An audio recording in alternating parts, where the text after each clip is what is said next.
Hey, Guy, are you there? I lost you.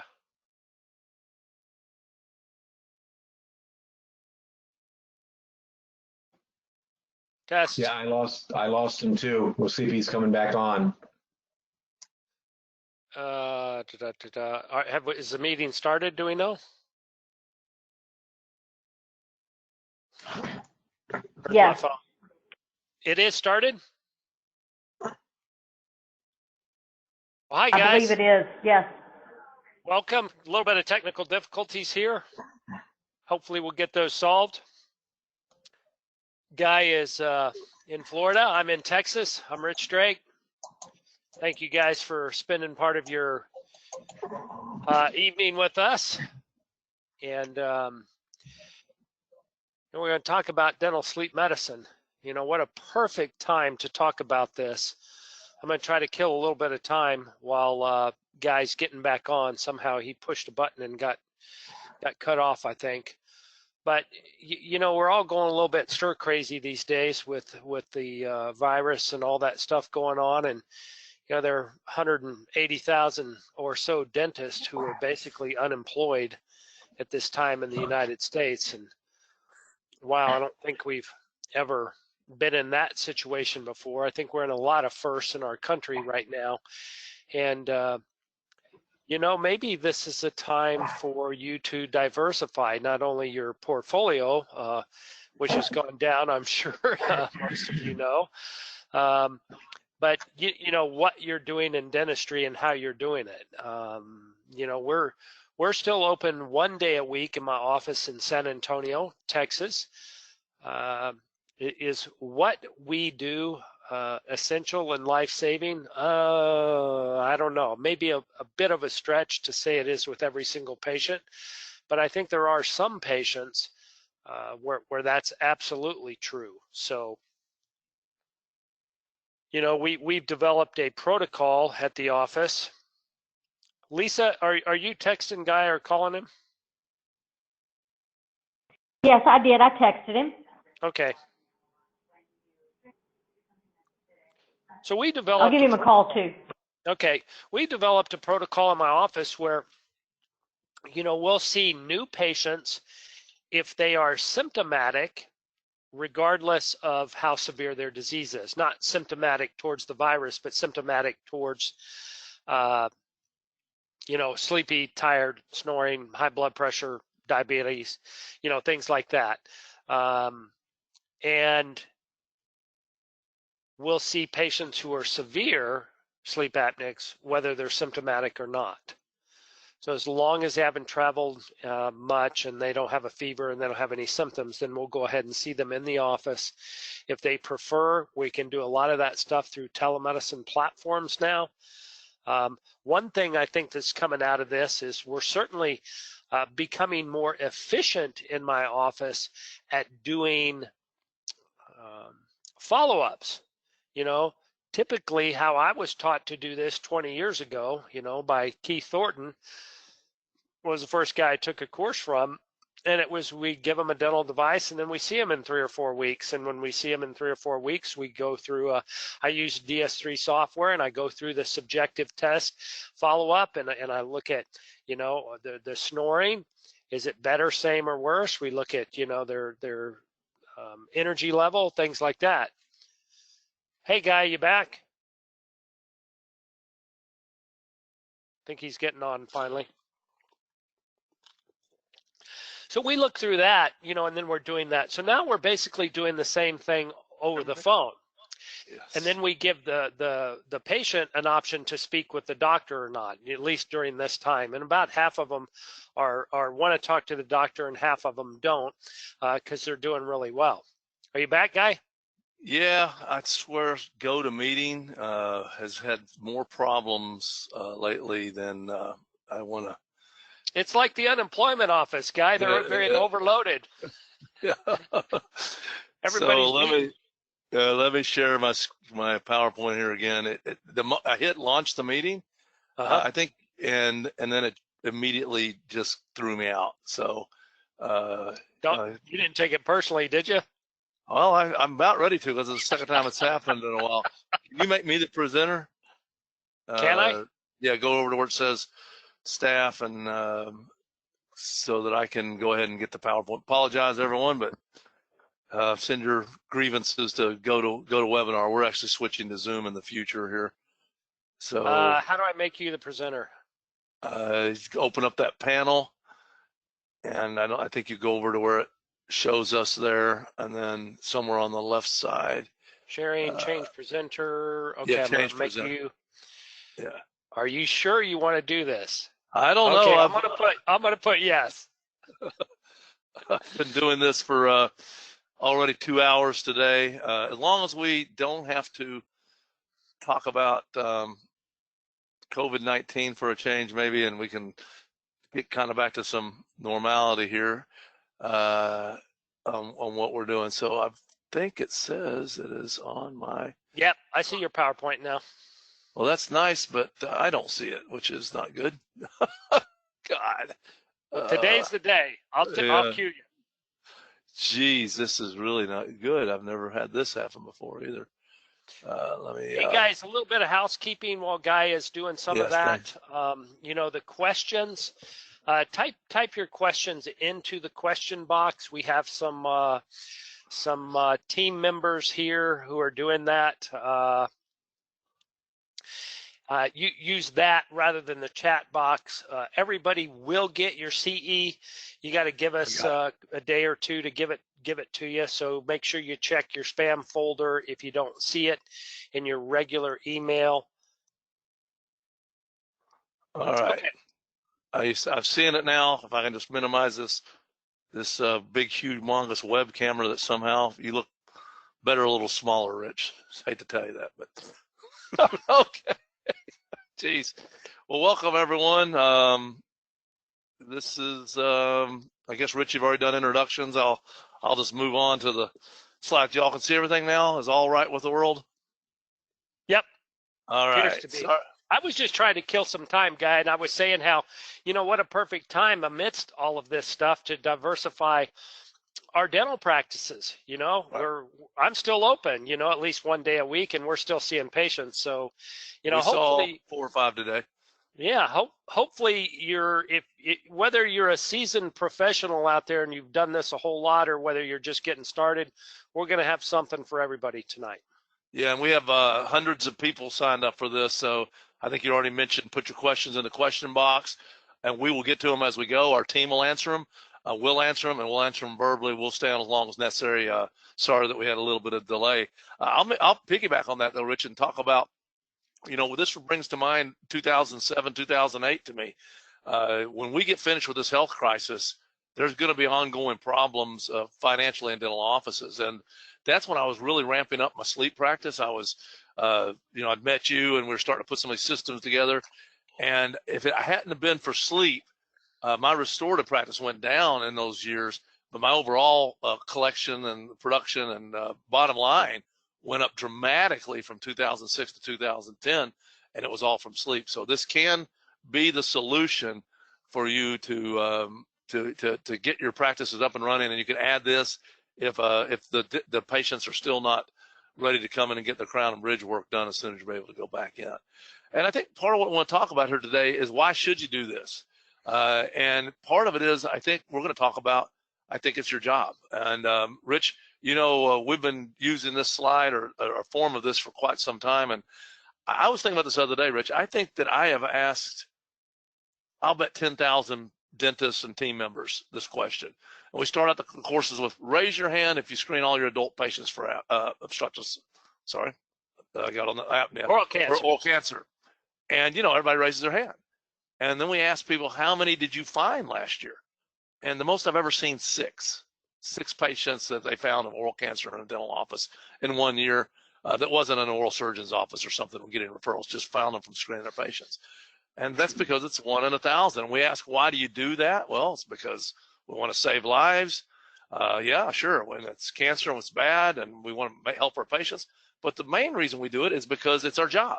The oral cancer screening is what we have to do. If we don't do it, we're not doing our job, just like doing periodontal screenings. And then we usually ask this question: for those of you, how many of you are screening all your adult patients for obstructive sleep apnea? And it used to be, Rich, I would see like 10% at the most. I'm starting to see 20, 30, 40, maybe even half the people raising their hands now, saying, yeah, I do this. And then we ask them, did you find more than one last year? And then people just chuckle when you say that, the people who are doing it. And I said, well, let's change the question. Let's say, last month, did you find one? Keep your hand up. Last month, did you find 2? Did you find 3? And today we were doing a virtual course, and the majority of the people who answered that said, we had 1, 2, 3, and then we had more than I can remember last month.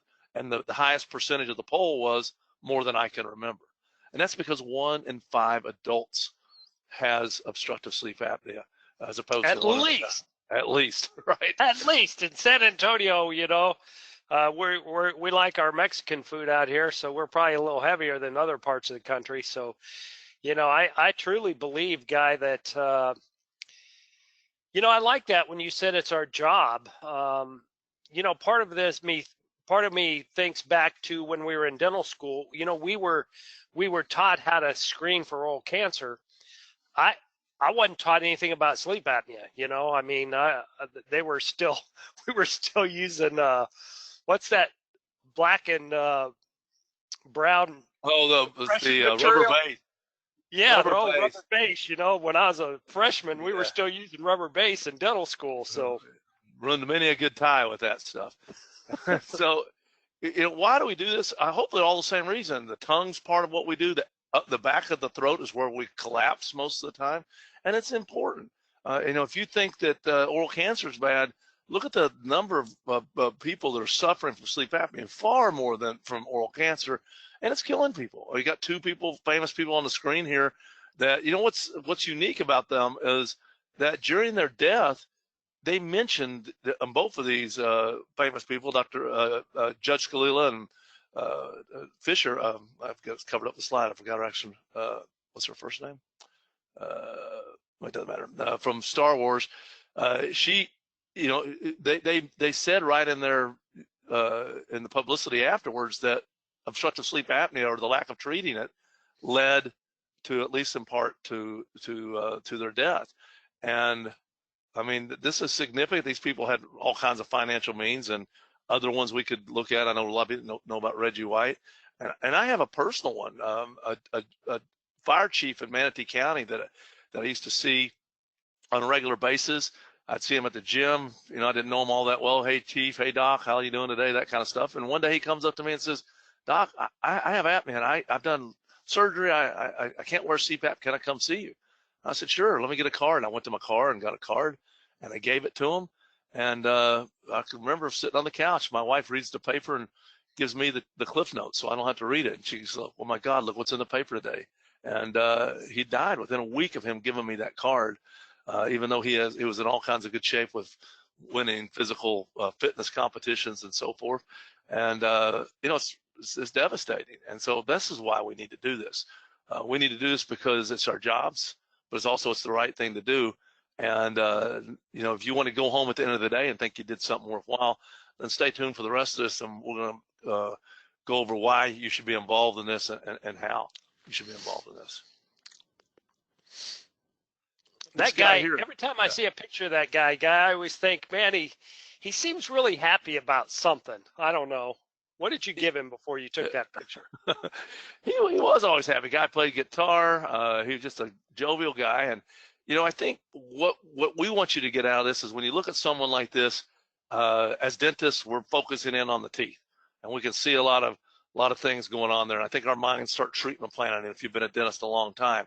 What I'd like to ask of you is to start thinking about things besides the teeth. And if you come to one of our courses, or you start getting more involved in dental sleep, I think, Rich, you and I look at this guy and we probably see the teeth, but I see that big tongue, I see his neck. I'm thinking I'm treatment planning him for getting him a sleep test and seeing if he needs to maybe either get a CPAP or a dental device. And I think once you start looking at these people, it's going to jump out at you more. And I think this is something, Rich, that's helped me when I'm doing all my talks. In the past, I would talk to the dentist, well, is it really our job to do this? They're here just to have their teeth cleaned. Did you ever hear them say that? When, you talk to the offices trying to do this. Oh, I don't want to talk about my snoring. I'm just here to have my teeth cleaned. Right. And All the time. all the time. And so, you know, what I can tell you, a lot of times we need crutches. We need something to give us the confidence to do what we want to do and what we know is right. And I think when the ADA came out with these, their position on this in 2017, basically stating that you do need to do this as a dentist. It's our job to do screening and to help our patients get tested and help make dental devices for appropriate people. That was only 2.5 years ago, Guy. Most dentists don't even know that. Yeah. That the ADA came out with that, you know, back in October of 2017, wasn't it? Yeah, October 2017. So it's been 2.5 years. They're making this a little more involved as we speak, I believe. But I think the take home on this is it's not, well, maybe I'll get involved in this. If you're a dentist and you're a dental team member, you're a hygienist, you need to be involved at least in so much as looking at your patients and helping them be aware that they may have this significant problem. That is your job just as much as looking for oral cancer or doing periodontal disease. And I think once we embrace that, the rest of it really becomes a little easier. Then we don't feel like we're selling our patients something, or we're, you know, trying to do something new or out of our realm of expertise. We're absolutely within our realm of expertise. So yeah, and that's, I think, Guy, we should feel good about fixing teeth. You know, if somebody's in pain and we get them out of pain, we should feel good about that. There's nothing wrong with that. But, you know, things are changing. You know, the winds of change are coming. It's coming down the pipeline. And like you said, it's going to be our job. I think 10 years from now, we'll look back at a lot of this stuff. Just like, you know, I remember this old guy in dental school, he said, sometimes you got to take the back of the mirror handle and hold the tooth steady while you prep it for a crown. oh, I swear I remember him saying that. And I'm thinking, wow, you know, we laugh at that today, but I think 10 years from now, we'll laugh at this kind of thing and think, wow, dentists used to not even screen for this, right. You know, because nobody wants to own this. The pulmonologists did for a while, and they were making money through their own sleep labs and CPAP, and then the government took that away from them, you know, and people don't want to own this now. And I think as dentists, this is within our wheelhouse. This is something that we can certainly do. Absolutely. And, you know, I think at one time we're talking about whether we can save teeth and lives or both. I think you can do both. Once you realize the connection between airway and bruxism and not sleeping well and headaches and some of the things that we're treating, you're going to find that treating both or understanding both makes your restorative practice more predictable as well. So I don't think all dentists have to make mandibular advancement devices for their patients. You know, maybe you just love doing third molar extractions for some reason, and God, why would you? But if you do, God love you, someone's got to do it. And that's what you want to do. So that's fine. But if you look at the ADA standards, and if you look at what, you know, really is right, we need to be involved in identifying those patients who are at risk and then screening them and then getting them facilitate their testing. And we can talk a little bit about how we do that in just a few minutes, but it is our job to at least do this amount. And so every dentist, whether you want to be involved in it or not, you need to be involved at least in screening and getting the patients tested part of it. So yeah, at least steer them in the right direction. You know, I've been doing this, Guy, for 20 years now. You about the same. You know, Guy loves to tell the story. I'm gonna steal a little bit of his thunder here. You know, how we met. The AADSM, you know, said, hey, Guy, would you like a mentor? And the guy's first response, of course, was, well, how much does it cost? And they said, well, it's free. And he said, yeah, I'll take one. So that's how Guy and I got hooked up, and we hit it off ever since. And you know, I'm in San Antonio, Texas. I'm on adjunct faculty at the dental school. That basically means I show up and teach 2 courses a year there. And we get about 30 or 40 dentists who take that course, you know, in the spring and the fall. And Guy, I've been trying to get a 1-hour lecture into that dental school for well over a decade. And you know, I know that we're seeing this. You see, you know, these young dentists taking our courses now, and you're seeing more and more of them go, oh yeah, we had a couple of lectures on it in school now. That's good to hear. Yeah. Yeah, I've been doing it a long time too. We don't know everything, but we know a heck of a lot of what not to do, and we're going to share that with you. And we've done thousands of devices we can help you with a lot of things. And what we try to do is to help dentists do this, and then we like to work with our partners for things that we don't do. Well, Rich and I decided not to start a dental lab. Not that we ever even had those discussions, but we like to work with dental labs that do a lot of dental sleep. So Dental Services Groups is DSG is co-sponsoring this webinar, and the reason is because we work with them a lot. We do a lot of devices with them, and what I really like about DSG is it's a big lab, but you get the kind of service I was accustomed to in my small lab years ago, because they have all the resources of a big lab, but I really feel you get the customer service of an independent lab, and they have some local areas that they can help you with, and they do most of the devices that we do. And they're a full service lab, and I know a lot of you use them for implants and lots of other things that I don't do in my office anymore. It's nice to have a one-stop shop too, because they're great at all that. But they do most all the devices that we do, and we'll be talking about those the next time, as a matter of fact, about which devices we're going to do. And they do all the devices that we do. And so even this new digital 3D one, which we'll be talking about the next time. So next time, just so you mark it in your calendars, you'll get an email. We'll be talking about the devices. This is one of our best attended webinars, and hopefully GoToWebinar won't be having any glitches by then. And we'll talk about which devices you do where. So we'll spend about an hour just going through that. So that's part of what we're doing. And something really exciting we're doing now, and I'm not going to spend much time on it now, but in a little while we'll bring it back to it. Today we're doing it this week. We sold out. We're almost sold out for next week, and we're doing a virtual course. It's a 6-hour course over 3 days, 2 hours a day, Tuesday, Wednesday, and Thursday at 2 o'clock Eastern. Next week's almost sold out, and then we're already starting to fill up for the following week. Got great reviews so far on that. If you're interested, I'll put the slide up again in a little bit.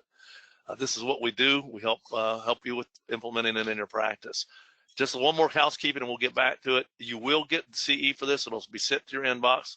If you don't see it in there, go check your spam folder, because it'll likely be in there. If you can't find it otherwise, then certainly contact us, and we'll get back to you.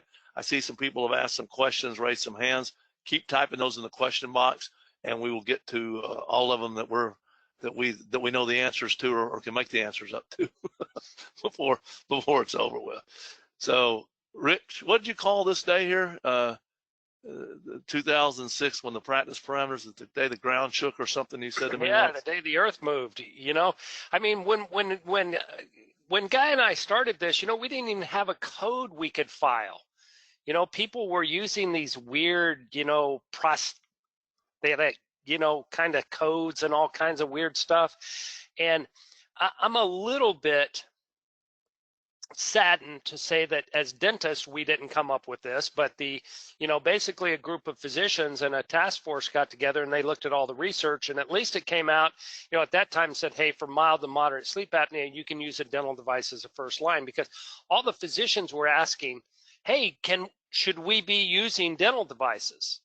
You know, I mean, when we think about, you know, one of the questions on here, Guy, was the challenges involved in medical insurance and billing and things like that.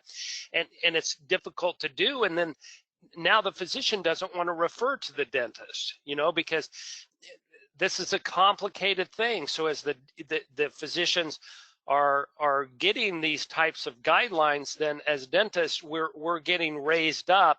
But there has to be more of us as dentists who do this, because we still hear from physicians the number one reason they don't refer to dentists is because they don't know who to refer to. So you've got to let them know. Right. Yeah, and prior to 2006, you know, the standard of care really was everybody gets a CPAP, and if you complain enough and say I can't wear this, then they did you triple P surgery or move your uvula and palate. And in 2006, it changed to where the standard said that dental devices are indicated for patients with mild to moderate apnea who prefer them to CPAP or or don't want a CPAP. And then for anyone, if they have severe apnea and they can't wear a CPAP, that dental devices are the next step.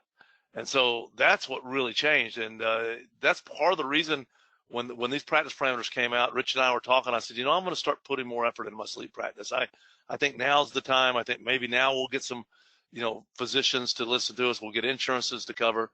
And can you hear that video this time, Rich, when I put it on or not? Just then. I always have trouble getting that to play. I didn't hear it. We're having a number of people say that we're having some technical difficulties. Again, our apologies. Hang in there. Okay. The internet's just getting clogged up. Yeah. So one of the things I don't want this sound. Let's go to webinar. I'm about over with their IT help on these things lately. They've just been slammed. But I don't know if you'll be able to hear the sound on this video. But we have a video of someone having apnea, and what I want you to think while we're watching that for a second is, what could you do that's more important than help that patient know that they have this problem, and then maybe help treat it? A crown, a filling, cleaning their teeth, and why this can be so devastating. So I'm gonna play the video, and if it don't have sound, we'll just leave it. Yeah, Rich will do the sound effects. Yeah, he's not breathing well. And then you can see he's barely breathing here. And then what happens is he quits breathing because he has a cork in his throat right here. And you can watch his chest here in a second go up and down, really trying to breathe. Look at his chest going up and down. Do you think his heart rate's pounding? Do you think do you think he's going to wake up with a headache? His blood pressure spiking? And then what happens here is, he's choosing, his body's saying, hey, you're going to die. You got to quit sleeping, buddy, and let's wake up enough to breathe. And that's what you always taught me, Rich. You choose in between sleeping and breathing, and there you go. Since we don't have the sound, I'll turn it off, and I'm actually going to move my camera down here so I quit looking up high. Give me a second. It was on my other monitor, which might have been part of the problem. Yeah, when you see those videos like that, and there are a number of them out there on YouTube and things like that, it's just, we're supposed to go to sleep and we're supposed to relax and refresh ourselves and do all that. And you see these people, and what do we do to get oxygen? We do anything we have to do to get oxygen, Right. And those people, your brain is sitting there thinking, okay, do I want sleep or do I want oxygen? So, when you're O2 levels are going down, CO2's going up. Physiologically, man, there's just all kinds of bad things that are happening, and you just don't sleep well and you're not as good. So, you see the slide there where your airway starts to narrow, and then, we understand the anatomical part. I think back to that picture you had of that guy. I said he looks kind of funny. He had a big, huge head, but he had a little mouth. Right. His teeth were like that far apart, his whole maxilla, and those people, you create this hypoxia, and then your pituitary gives you a signal, you don't necessarily wake up, but you arouse enough to where, now that sympathetic tone is activated, and that's what a lot of the bad things come from sleep apnea, is this increased background sympathetic tone that's running real high. And it's just this vicious cycle that happens over and over and over again. Right. Yeah, I like what you say there. You told me, and I use that with my patients a lot. Your body chooses between sleeping and breathing every night. And if they have an AHI or a number of events of 10 per hour, well, every 6 minutes, your body's choosing that. And fortunately today, your body chose breathing last night, or you wouldn't be here. And I think this slide, Dr. Alan Moses gave me this quite a few years ago, and I always want to thank him for that. I think this hammers it home. I think if we had oral cancer here on the tongue, would we all agree that that's our job to help the patient know that, hey, you may have a problem there, you need to have that looked at? So if we agree with that, then when the tongue does this at night when we're asleep, who should be telling the patient that, hey, you may have a problem here? Is it the primary care? Yeah, maybe, but I think for cardiologists, yeah, or rheumatologists, their dentist, who? Yeah, but for their dentist, by all people, I mean, I think an ENT maybe would be as qualified as we are for that, but most people don't see the ENT. So, you know, I'm going to reverse that again and let you watch it, because I think it's really, really something to just get in your mind of why we need to be involved in this. If this isn't our area, I don't know whose it is. And this tongue doing that at night is extremely important to let the patients know that they're at risk for that. And it's just as simple as having a conversation, but it's also difficult because you can't see it. You can't get a picture of the cracked tooth and say, oh, look at the cracked tooth. It's hard to explain. The patients basically have to trust you, and you have to believe in what you're doing before they'll say yes to sleep test. So I think once you get over that hurdle, that's your job. Here's the good news. For people who have a diagnosis of apnea, there are only 2 recommended treatments as a first line of therapy. They're on the screen here. I mean, this is it. CPAP and dental devices. There's other treatments, but they're adjunctive or after. We don't go doing surgery anymore unless we've tried more conservative treatments, and the other treatments are adjunctive to help with this. So adjunctive meaning the ones I have listed here, and that's huge when you look at the number. 24 million Americans have at least moderate apnea, and what do they have? They have 2 choices: a CPAP or a dental device that we can do. And so that's why the opportunity is huge for dentists. Rich, how many patients do you think out of 10, what percentage do you think they actually know that come in, that try to CPAP, that actually know what the heck that thing does? Do you think most of them know what it does? I know they know what it's treating, but do they know it's blowing air and that this is collapsing back here? What's your... No, I don't think most people think that far ahead. You know, CPAP's weird. You think about, you know, if I'm gonna blow a balloon up, you know, I would pump a balloon up. But remember with CPAP, if you put a balloon on the end of a CPAP machine and you turn the CPAP machine up, depending on what that CPAP pressure is set at, and it goes from 0 to 25 centimeters of water, that's what depends on how big the balloon gets. But once it gets that big, it just keeps that same amount of pressure on your airway. It's just trying to overcome the airway closing. So we create a mechanical stent by blowing that open. You know, where it's just like blowing a balloon up. It gets bigger, and then when we take the airway tends to collapse on itself. I love that. I've not heard the balloon. I mean, that's exactly right. I think a lot of people don't realize how CPAP works. And what I want to emphasize there is most patients don't know what CPAP does. They come in, they just know that it's to treat apnea. They don't really know what causes apnea. They think it's a neurological problem a lot of times.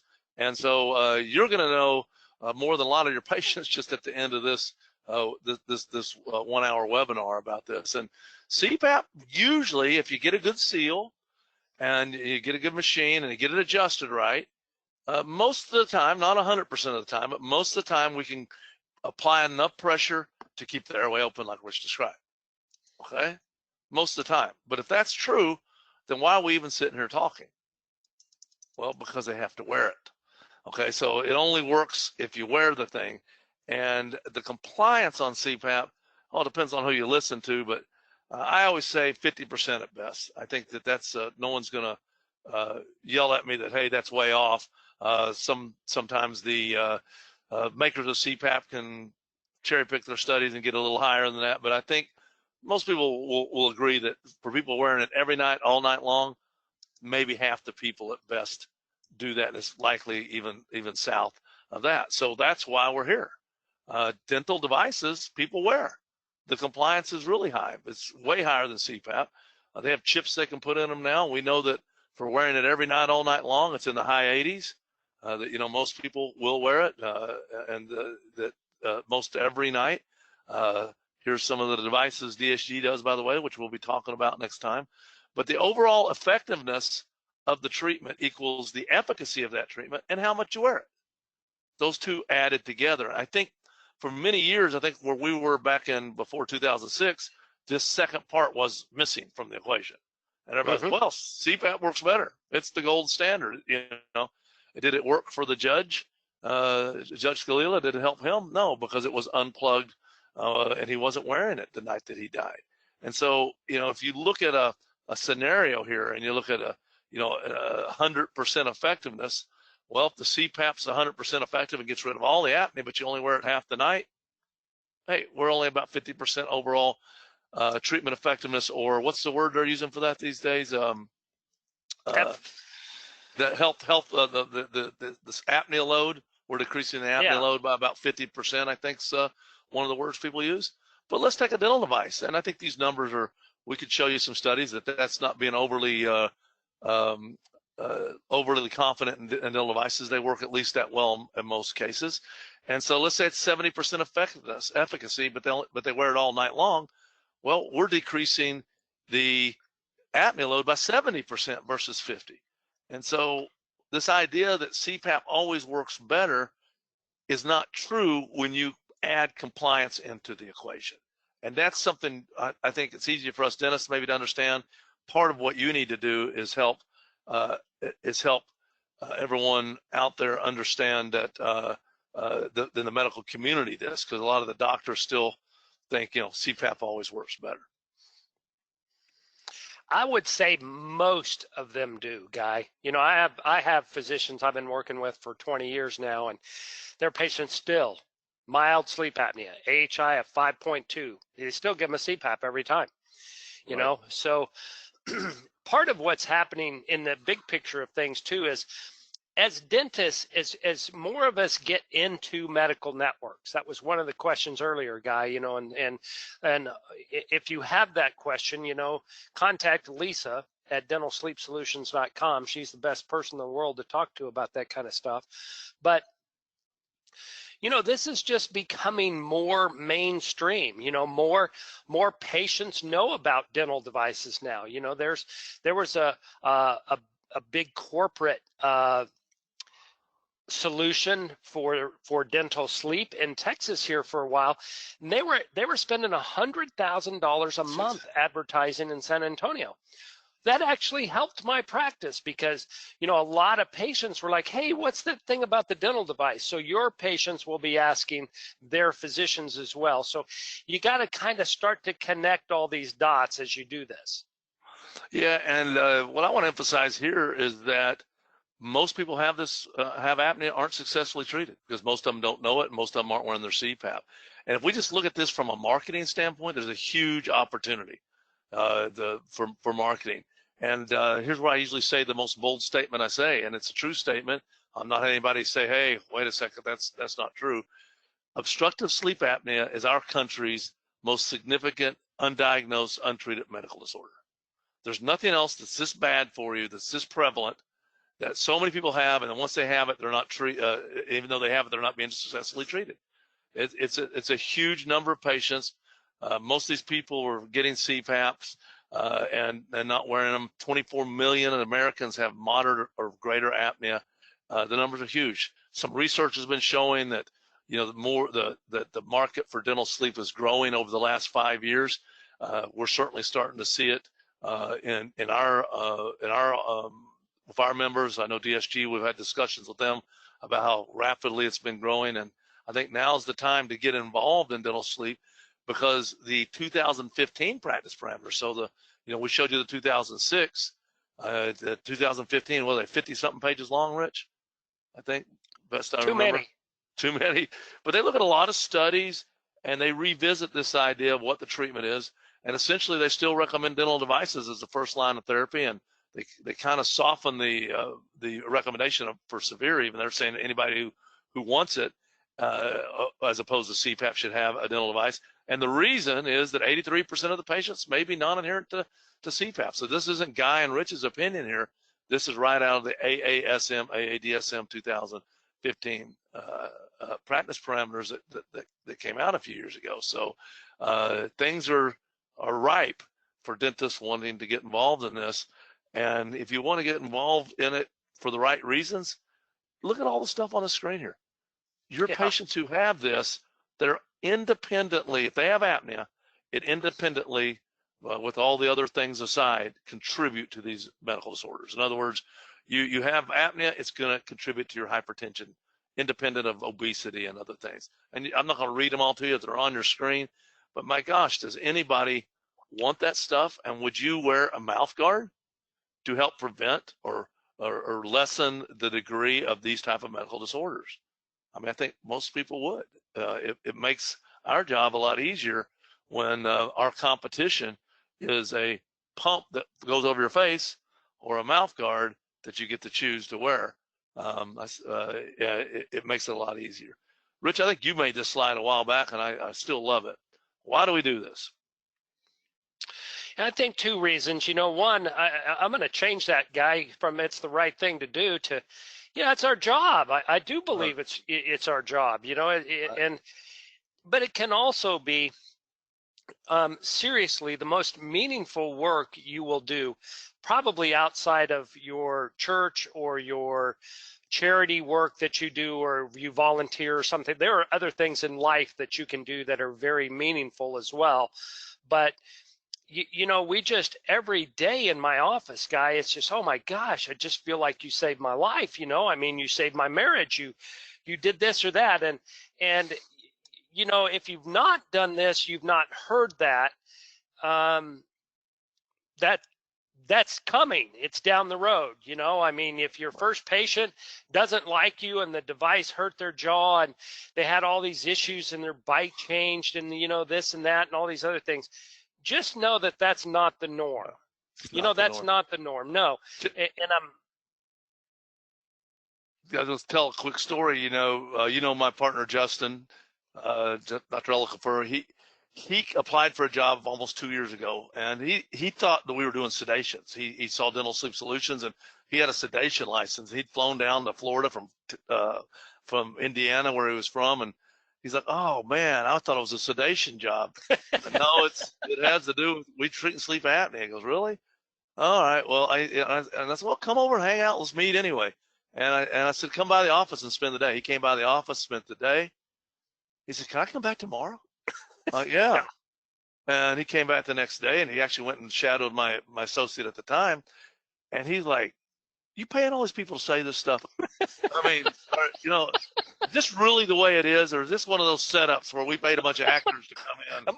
I'm on TV or something. Yeah, he was looking around like, where's the hidden camera? Because he'd been working in corporate dentistry, seeing 50 patients a day and all the stress, and he's like, my gosh, everyone that came in your office was thanking you and happy, and what a great place to work. And that's a true story. So getting involved in it can really make you want to get up and go to work. We're the right people to be involved in this because our patients see us. They see us much more regular than primary cares and other doctors do. And we should probably change this coming up at some point. But I think about it, Rich. But this is still what's happening. To a lot of people go into the primary care and they'll say there's 10 of them, and they say, "Hey, you've got apnea." Possibly if they're screening them, which most of them aren't screening, but if they do, they're still saying, "Hey, go down to sleep lab and get a sleep study." That's what was going on. How many years? 35, 40 years? This has been the norm.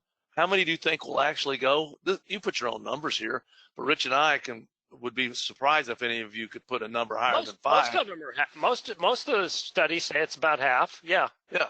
And how many would be diagnosed? Well, most of them would, because we did a good job of screening them. But how many would wear their CPAP long enough to get Medicare to let them keep it? Because you got to wear it a little less than half the time. Was it 4 hours a day, 4 nights a week, or something like that Medicare lets you keep it? Well, maybe 2 of them. How many wear it every night, all night long? 1, 2. I mean, it's certainly nowhere near 10. And if we do this differently, and you've had those 10 people come in your office, first of all, you're probably going to know more about it than the primary care to start with. And we refer them for HST, or give them an HST, help orchestrate a test where they just wear it at home for a few $100s. I'm telling you, you should be able to get most of your patients to do that. As long as you believe in it and you think it's your job, you will get them to do it. Will they have apnea? Most of them will. Will they wear the device? Most everybody will wear it for a while. And then again, we have studies now that show it's in the high 80s that they wear it most every night, all night long. And so we have a big chance to look at the difference here. And what's on the left side of the screen? If your doctors say, well, what are you dentists getting involved in this? I love your story, Rich, where you told a room full of them, what?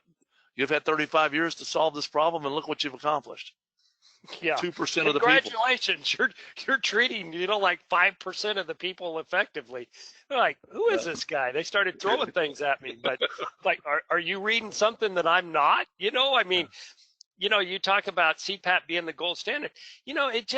I think everything sucks when it comes to treating sleep apnea. I mean, nobody wants to wear CPAP. People, for the most part, I don't really want to wear my dental device, to be honest with you, every night. But, my good-looking wife's going, hey, put your dental thing in, because you snore. Otherwise, go to the living room. And lastly, what do? We cut things out, So I don't think most dentists realize, Guy, how stressed they are.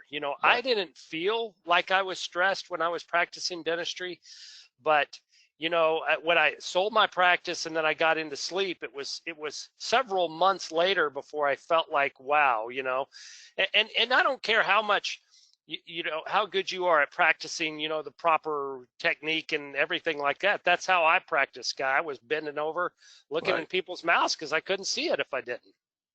Yeah. And it can be stressful. And at the end of the day, you can feel, gosh, like, this is what we're doing for a living. And Rich, I remember you telling me that. You don't know how stressed you are until you quit dentistry. I kind of got a glimpse of it because when I first started back in 2006, we started going to Sarasota and Tampa offices. We just kind of branched out because we had physicians wanting us to come to those areas. And so one day a week I was going to these satellite offices and I'm like, man, Tuesday night, fantastic. Tomorrow I'm going to my sleep practice. And I really felt kind of like this on those days. And you can be productive doing this too. A day in dentistry, and I had a kind of a boutique practice, so I'm not as busy as some of your practices probably. But what I was is I did a lot of crown and bridge, and these black lines are a fairly productive day in my office. But can you see the black lines my time? And I'm busy all day long. I don't even get to eat lunch, go to the bathroom, or anything. Here's the same amount of productivity in a dental sleep practice. Look at all the gaps for my time here, and that's because the team can do most of this. And that's one of the reasons dental sleep can be one of the most profitable things you do in your practice, because if you want to increase your crown and bridge, well, a lot of that time's the doctor time. And you can only do so many crowns because there's only, only one doctor, or you got to hire another doctor. With dental sleep, the team can see most of these patients and do most of this, and you can really increase. This almost be running in the background for it. So that's our kind of pitch on doing this. I promise you that some of you will get involved in this, and I promise you some of you will come up and thank us for it. Every time we go to a conference, we have our big sleep meeting in the winter. I have dozens of people say, thank you, Guy, for the webinar I attended 2 years ago. It got me involved, and I went to a course, and now I'm doing this, and it's changed my life. Rich, have you, I'm not hearing you there. Have you ever had anyone come up to you and say, darn it, you ruined my life by having me do dental sleep in my practice? I've had yet to have that happen, but I've had lots of the opposite. I have to say no. I've not had anybody say that to me. No, I've had people who maybe didn't go do it because they didn't take the time to do it or didn't have but I've never had anybody say, wow, that was a bad decision. I've had hundreds of people tell me, thank you for getting me inspired to do this. So the choice is yours. We can help with that. I'm going to give you a real high level overview of what you need here, which is all these moving parts. You got to put them together. And that's what Rich and I spent a lot of time doing. And if a part's broken, well, then that's where you're going to kind of hit a brick wall. And we talk about the 4 pillars of dental sleep. And we'll go through these in some of the follow-up webinars. We're going to go through some treatment ones next time, which is the devices. We're going to go through billing. I said there were some questions on billing. Keep the questions coming in. We'll get to them. We have the billing webinar the next month. But if you have systems to screen, test, treat, and bill your patients, and you have team members to do those systems or to be responsible for those systems and facilitate those systems, this becomes something that can just run in your back, kind of in the background in one of your operatories. That's the way I did it from 2006 to 2013 when I really started getting busy with this until I sold my practice. It got so busy that I did sell my practice and just to do sleep. It's something that can just run in the background. We're going to briefly talk about these and then we'll open up for questions. Screening, Rich, if we're not going to have crowds like this, I guess, anytime soon. But we'll have to change that. It's amazing how your mind thinks. I look at that and go, oh my God, look at all those people together. I hadn't looked at the slide in a few days, and boy, it gives me a different meaning. But people that are coming into your office, you need to ask them some questions, and you might want to look at their anatomy. and you need a system to do that quickly. And you could be as simple as asking these 3 questions: snoring, sleepiness, or do you have hypertension? If you just did that, you're going to find a lot of people, if they have 1 or 2 or 3 check marks on that, that they're really at high risk. I would say if you're going to take your camera out and take a picture of something here tonight, take a picture of this red flags. We'll go into more detail in a screening testing webinar in the future. But, you know, when you just get this through your mind, that as you look at these patients, when you see someone, oh, they've got a scalloped tongue, well, that's a red flag. Or, oh, they have hypertension. Well, we know that's related to apnea often. So that's a red flag. And you can just, it can jump out at you. Otherwise, come up with a screening system. We have a tablet screener that we use that kind of interactive, which the patients like. And they take a little test, and at the end of the 3-page test, it says if they're high, medium, low, or severe risk for sleep apnea, and then we can sit down and have those discussions with the patient at that time. And so this is kind of what that looks like for anyone who wants to know more. We can certainly tell you more.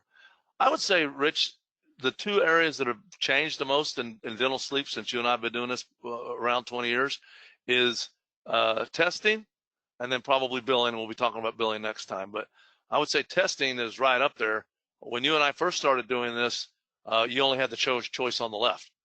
Everyone who came in that needed a test, they had to go to the sleep lab, spin the light, and have what's called a polysomnogram. And since 2006 or 7, it's as simple as putting something on your finger or on your nose, and you can have it done at home. And I think this, to me, is one of the hurdles that was really high and has gotten way lower in the last few years. And one argument that always comes up is the PSG more accurate. Well, I say it's a more accurate test of a less accurate night's sleep.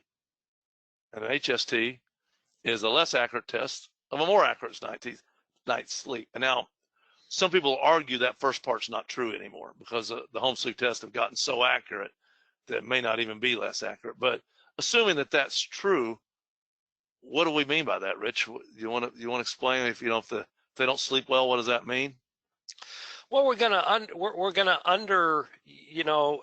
evaluate their sleep apnea. You know, if I'm awake, I don't have apnea while I'm awake. I'm not snoring right now, you know, but as soon as I fall asleep, I start snoring, at least according to my wife, you know. So if we're not asleep, then we're gonna, what's the word I want, Guy? We're gonna underestimate the. Thank you. We're gonna underestimate what our apnea is. So, again, you know, whether I want you to do if I say, hey, Guy, you know, you're at risk for this. You've got a narrow airway, you've got a big tongue, you're sleepy, you're tired, you've got high blood pressure, you know, you're pre-diabetic. We need to get you sleep tested. Right. Would you prefer to go to a lab or to do the test at home? That's exactly how I say it. Right. You know, when my kids were little, you didn't say, hey, do you want to eat your green beans or not? You said, you want to eat your green beans or, you know, get spanked or whatever you did.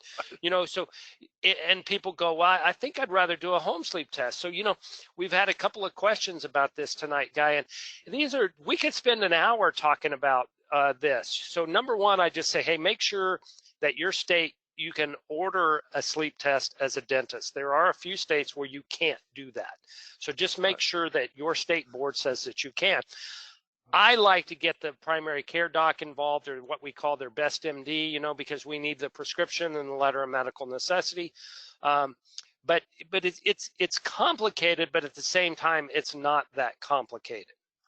Yeah, and again, I'm going to back to the kid analogy. You know, my son doesn't know how good he's got it compared to the way I grew up, and you know, you all out there who are just getting involved in no sleep, you don't know how good you have it because we didn't have these options before, and now we do. And we'll be doing a follow-up webinar or come to one of our virtual classes. We'll talk in detail about the HST options.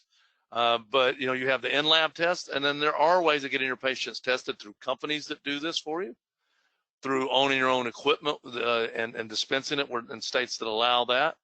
And then obviously working with physicians like Rich says he does. And we can break that one off now and talk about telemedicine, how we can use telemedicine to be that physician that we're referring them to too as well. So like Rich said, it's a whole hour webinar in and of itself. This has been meant to be an overview, but the good news is sleep testing, far easier now than it used to be. And there's great opportunities. You just got to get a system in place to do this. We have a way of doing it through DS3 where you just click a button. So the company sends the patient the test. They bill them directly. The test is sent back. A physician reads it. We get a prescription from them, and the results come right back to you. And so we could talk in detail about how that works. And I think Rich, something he usually says that he doesn't, that we don't care how the patient gets tested. We just need a system to get them to be tested. So the bottom line is have a plan. And so that's often multiple ways. So one patient's depending on insurance goes here, depending on the availability of our sleep testing units, they may go here. And so we can walk you through, we actually have a flow sheet on how you do make those decisions. When it comes to treating, I think Rich left the room. I don't, if that's something I said, I'll continue on. We'll be coming to the end here in a minute, and we're going to get to all your questions. When it comes to treating, there's a lot of steps here that we go through: screening, testing. We have consultations. We do impressions or scans now. I do with my CareStream scanner that I have. We do device delivery, we do follow-up testing and evaluations, and then we do 6-month and annual recall. We can walk you through each of those steps at a future course if you want. Each of those has specific goals, but that used to take me several hours of my time to do. Now I can honestly say it takes less than an hour for not only me, but for people who we train on a system to do it. It should take 45 minutes or less of doctor time to get through those steps. And the patients can be very well treated with that amount of time. You need a system for doing that. If you want to know more about our system, we can talk to you about that. And then last part of the pillars here are the billing. And I can tell you insurance billing has gotten far better because we didn't have insurance billing on our back when we started this because there was no billing. No one ever paid for it. It was really much, no matter how much we tried, it was really difficult to get insurance companies to pay for this. Can you still hear me all right, Rich? Yes, I can. Okay, I got a little warning here. I just want to make sure that everybody still can.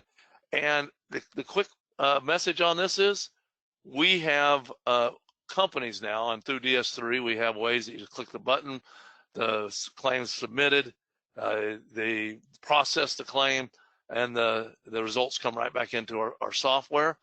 We have other third-party builders we can work with if you want. And I think the take-home message on billing is there are companies, including our own, that will help you with the billing. So you don't have to go figure out how to do this. They take a small fee and will help you with the billing, and it's a small fee per claim that's going to cost you less than if you did it yourself. And so I hope that everyone gets involved in this at a deeper level. This was a high-level overview for the right reasons, because it's your job, it's meaningful work, your patients are going to love you for it, your team's going to love you for it. It's just a wonderful thing to add to your practice.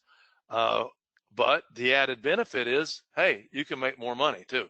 If you did this in your practice, and we've got conservative fees of $2,500 and a lab fee of $350, and even if you're paying someone to do the insurance for a couple $100, if you do as little as one a month, you know, you're going to add on to your bottom line 20 grand almost to go spend on something. Not that you can spend it on anything now because you can't leave the house, but stick it in your piggy bank in the backyard and use it on a less than rainy day. If you do one of these a week rather, and take off a 4 weeks vacation a year, you're pushing 6 figures that you're going to add to your bottom line. So, I mean, there is nothing, this is another bold statement I'm going to say, there's nothing that you can do in your dental practice that has the financial income potential of adding dental sleep. Not Invisalign, not implants.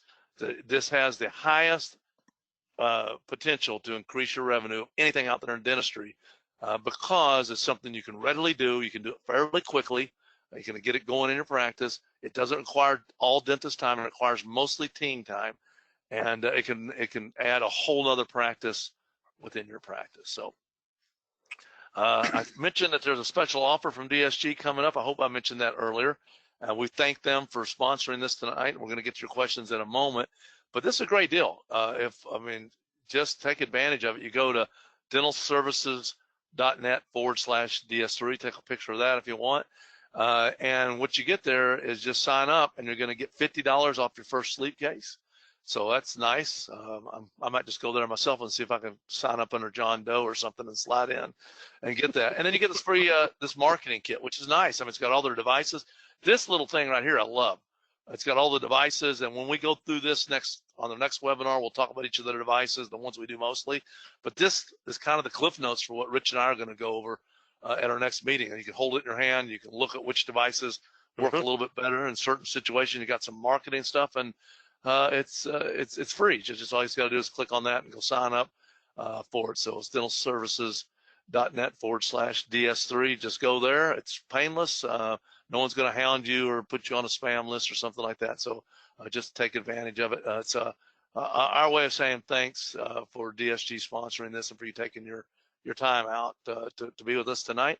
The next webinar, you'll get an email if you were on this list, but if you don't, for some reason, contact us, is 8 o'clock. Hopefully we'll go to webinar. We're having less problems than it did tonight. Thank you for your patience with that. It's going to be on which devices we do, which DSG devices we do where, and we're going to go through all those, and that's an hour long, and it always seems like it goes like that when we go through that, because it's, even though we do 4 or 5 devices mostly, it just seems like it goes very fast because there's a lot of questions that come up with that. And then last, near last, and we're going to start getting to the questions, I alluded to this earlier. We do a lot of courses across the country. I spend every other weekend gone and lecturing, and my family's probably about sick of me now because I've been home for a while because of the COVID-19 situation. And people keep saying I wanted to learn, so we put together this virtual course. It's 2 hours a day for 3 days in a row, Tuesday, Wednesday, and Thursday from 2 to 4 rather, Eastern time. And man, we've had overwhelming response. The first week sold out. I think next week they're going to put a link into the questions here if they haven't already. I think Lisa's going to drop that in to sign up. So look at the question box, and she'll send that out to everyone. You can look at next week if you want. If you do that soon, you'll probably get in. We're limiting it, and we're not doing that just as a sales gimmick or something. We're trying to keep it under 30 attendees, roughly about 2 dozen, because we had the first part of the one today. A lot of interaction back and forth. We're opening up the mics. Yeah, we can open up the mics and make it a lot more engaging. It's Right. It's what, like most CE, it's you get out of it what you put into it too. So if you're engaged, but because that number's small, we got a couple hundred people on tonight. We can't open up mics and do this. We have to do this through the questions. And there were some good questions tonight, Guy. I think I want to just drive home again, Guy, that there is a tremendous opportunity out there. And you hear us talk about do it for the right reasons. Guy and I did not get into this just to make money. Right. We realize you have to make money at this or you can't do it. We get that, but that shouldn't be your primary reason for doing this. We want to help our patients. And we need to understand that this really is in our wheelhouse. And the more that you must have read the question about the bazooka. Yeah, I did. I just saw that. That's funny. Go ahead. I'll explain the question in a moment.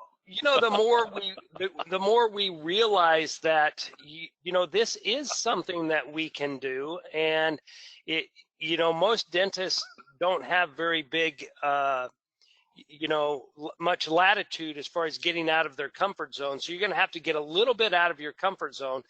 Don't start doing this, tomorrow, but even though you can't do that, but everybody's got a staff member who sleeps with somebody who snores. So start with your staff member, start by taking courses, educate yourself, learn how to do this and be engaged. And it can be profitable as well as the most meaningful work that you'll do. Yeah. So what's the deal about the bazooka, Guy? Someone asked the question here, is that a bazooka behind you over there? No, that's my son's telescope. I don't know why it's leaning up against that wall, but maybe in today's world, bazooka might not be a bad idea, to go in with the rest of the arms that we might need if things keep going this way. That's just caught me. I found that is pretty funny.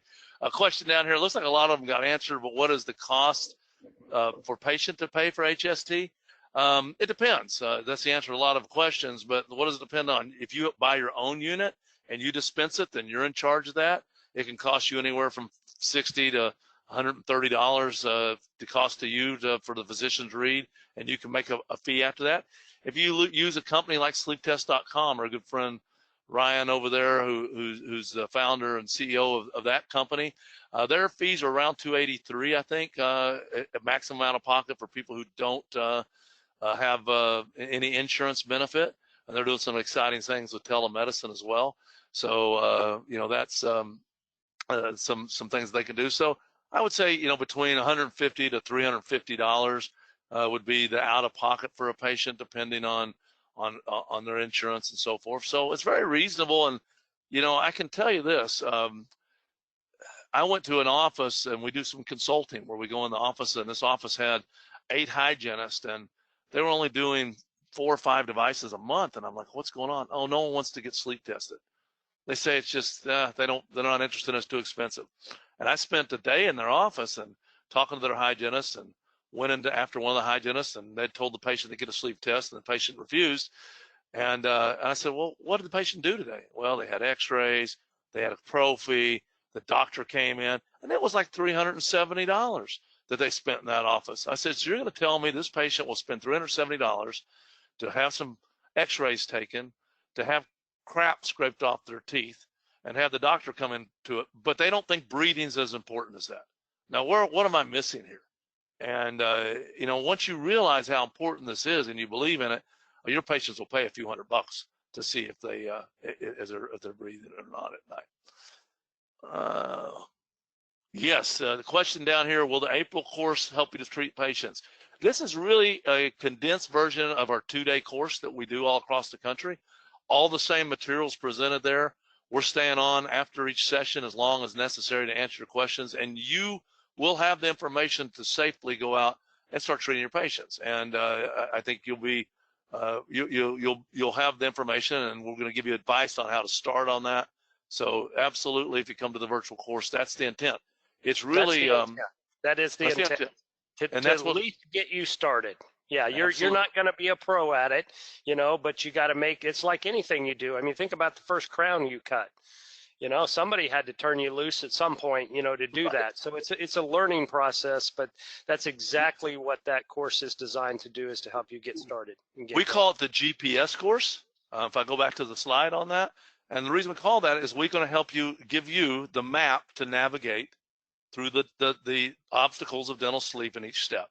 And so you'll have the map, you'll have the solutions to everything. You've got to go out and implement it after that. And I feel that you'll have what you need after that. Those 3 days, 110%. And we've gotten very good feedback about it so far. So, joined you late. Please summarize the process. Yeah. So there's a question. Can you summarize the process? And well, that's people have to get a sleep study in order to get medical insurance and a diagnosis to pay for this. First of all, that's just it. We're supposed to do this. The guidelines that the powers that be put out, from Medicare down through the AASM, AADSM, etc., say that we're supposed to do this in collaboration with the physicians.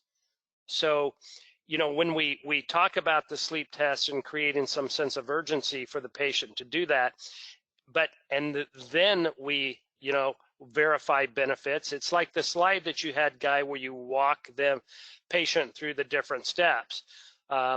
That is basically the process, for how this gets done. And some of that can be done by assistance, as Guy said. It's not all the doctor time in that, but there is a process that we're supposed to do.